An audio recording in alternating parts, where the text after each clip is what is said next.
Let me just get this. Okay, so DS2, sorry, this year, DS2. We call this the Republic of Open. So just a little bit briefly about me because I'm completely new. My name is Jessica. I'm currently teaching a unit at the Bartlett, which is unit number 9 in the undergraduate program. I was previously at Hedwick Studio for 3 years, and before that at RMIT University doing some teaching, and I was working at MBS Architects. But before all that, before doing architecture, I spent a bit of time in computer science, so I was very interested in computation, multimedia and interaction, and how this could inform architecture. So after graduation, I worked on this project where I designed the facade and then saw it out on site for 3 years, which is a fantastic experience. And then at Hedwick Studio, I've been mainly involved in getting this little building for this little technology company off the ground. So Google, yeah. So, and you may know me from many different hats, but I spent most of my career in practice. Both I was with Skidmore for 16 years, working around the world in Hong Kong, London, and Mexico City and Chicago. And then also started my own practice, Studio Gang O'Donnell, which is now Studio Gang, which is probably in America one of the kind of most innovative firms. And we really took a lot of initiative in terms of reorganizing practice and the way that technology and advanced systems are incorporated into the design process. I also have a small practice called Work OS, which is in fact SOM backwards if you put it up in front of the mirror. And I do design competitions out of that. So I think as architects, sometimes we forget that we sort of go into this bubble and we forget that we should actually be a little bit more engaged with the world's problems.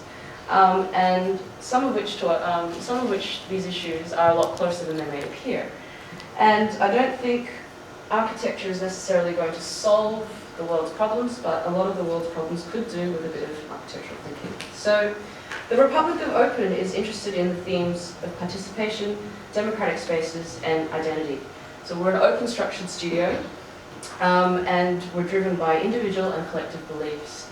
And we believe that society really needs to creatively act now on the impact and mitigation for future climate scenarios. So in Republic Lost, Lessig argues that true democratic republics are only formed when large shared commonality replaces bought privilege.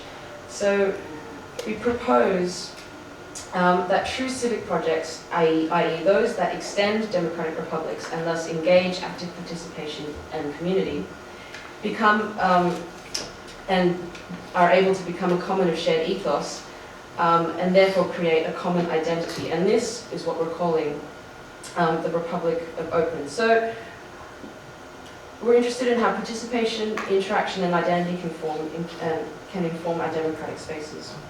And for our field trip, we're going to go to Istanbul and West Turkey. And we're going here to experience a culture that has a combined influence throughout its history. And just by that very nature, it's created a liminal nation where multiple cultures are the very basis of its foundation and for its social and political landscape. So the studio itself will be exploring a design process that emphasizes innovative and speculative design with deep social engagement. The studio will focus on the city and civic architecture, defined through active experience as opposed to passive study. And as I mentioned before, we're going to Istanbul, and slides are in the wrong position. So migration. The World Bank's Climate Change and Migration Study recognizes climate change in the Middle East and North Africa region as a driver for migration. So as our environment deteriorates and a more adverse climate becomes the norm, our role as architects of the built environment will inevitably be affected. So how is it that we will fare as architects of an unknown environment? And as a consequence of this, of course, it becomes much more evident that Europe has a coast.